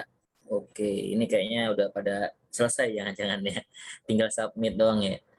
Oke, kalau nggak ada berarti alhamdulillah tinggal disesuai dengan pola, dengan format yang sudah ada ya. Yang di awal di pertemuan TM pertama atau kedua ya? Pertama kita sudah bahas formatnya, ya paling tidak mirip dengan KTTA lah ya. Tapi isinya juga isinya pun nggak jauh beda dengan format KTTA. Tapi pesan saya ini juga salah satu ini sih, karya tulis teman-teman di Indonesia bikin skripsi itu kebanyakan ada bunga-bunganya terlalu banyak gitu ya, terlalu luas. Seperti saya bilang sebelumnya, jadi kalau mau bikin tentang persediaan ya udah bahas persediaan aja, atau kita mau bahas corporate social responsibility CSR misalkan, ya udah bahas CSR aja, tidak usah melebar ke Indonesia negara kepulauan gitu ya. Indonesia negara kepulauan punya banyak provinsi, kemudian punya banyak kekayaan alam, punya banyak sumber daya alam yang diperbaharui dan seterusnya, kemudian lari ke CSR. Itu terlalu luas menurut saya. Jadi silahkan to the point. Kemudian kalau ada referensi disampaikan saja di karya tulis itu. Jadi ketika ada kutipan dari penulis lain disampaikan tapi diparaphrase ya teman-teman. Seperti teman-teman bikin KTTA. Diparaphrase, redaksinya disesuaikan, jadi tidak sama plek dengan karya tulis yang lain atau jurnal atau referensinya yang didapatkan teman-teman ya. Itu paling ya teman-teman pesan saya, dan saya tidak ya, intinya kalau bikin karya tulis kan saya pengen tahu teman-teman memahami materi, kemudian penulisan juga bisa atau tidak, memadu-madankan informasi dengan gaya penulisan juga seperti apa. Jadi tidak expect banyak-banyak sih kalau untuk karya tulis, tapi kalau skripsi, tesis kan kita berharapnya lebih adakah penemuan baru atau ada yang baru atau apa gitu. Tapi kalau teman-teman silakan saja dieksplor kemampuan teman-teman. Oke, sudah bunyi alarm dari portal. Jadi kita akan ketemu lagi pekan depan ya teman-teman. Mudah-mudahan hari Selasa, insya Allah Selasa kita masih ketemu. Jadi sekarang saya jadwal WFO-nya Selasa Jumat teman-teman. Jadi sepertinya pas WFO kita belajar. Jadi kalau misalkan lagi di kantor kan suka susah ya ngambil waktunya. Kalau misalkan lagi ada kerjaan yang deadline, apalagi tahun baru, tahun anggaran sekarang kan saya di akuntansi dan pelaporan keuangan tuh lagi nyusun laporan keuangan tahun 2021 kan, persiapan nyusun laporan keuangan. Jadi sedang padat-padatnya nih awal tahun nih di bagian keuangan, khususnya di penyusunan laporan keuangan, akuntansi dan pelaporan keuangan. Oke, teman-teman, sampai ketemu di pekan depan. Sehat terus, bahagia terus, tetap jaga prokes. Ini naik lagi katanya kasusnya ya. Jadi tetap jaga protokol kesehatannya. Mudah-mudahan kita sehat selalu, selamat, diberikan perlindungan, bahagia. Jangan stres ya, karena ini sepertinya sudah hampir tahun ketiga teman kita kuliah di rumah, dan sepertinya sudah agak tanda-tanda lelah, bosan ya. Jadi silakan dicari refresh, cari hal-hal yang menyenangkan teman-teman. Oke, selamat Mohon maaf, siang. Pak. Ya, Izin Arsi. memastikan, Pak. Kan yang modul GLP itu masuk PJJ ke-12 ya, Pak? 13 ya? Yang sebelum 13. pertemuan terakhir kan, Pak? Yang waktu hari kuis itu. Iya. Itu masuk materi kuis apa enggak ya, Pak? Kalau tadi saya sih bilangnya nggak masuk Arsi sampai modul utang, tapi kayak diingatkan saya jadi nanti nggak masuk ya GLP-nya. Tapi sementara Mas sampai modul utang dulu aja ya. GLP-nya nggak usah masuk. Ya. Iya, Pak. Siap, makasih, Pak. Oke, ada lagi Arsi? Sudah, Pak, dari saya. Ya. Oke. Terima kasih teman-teman. Sampai ketemu pekan depan ya. Selamat siang. Assalamualaikum warahmatullahi wabarakatuh. Assalamualaikum warahmatullahi wabarakatuh. Selamat siang. Terima kasih banyak, Pak. Terima kasih banyak, Pak. Makasih, Pak.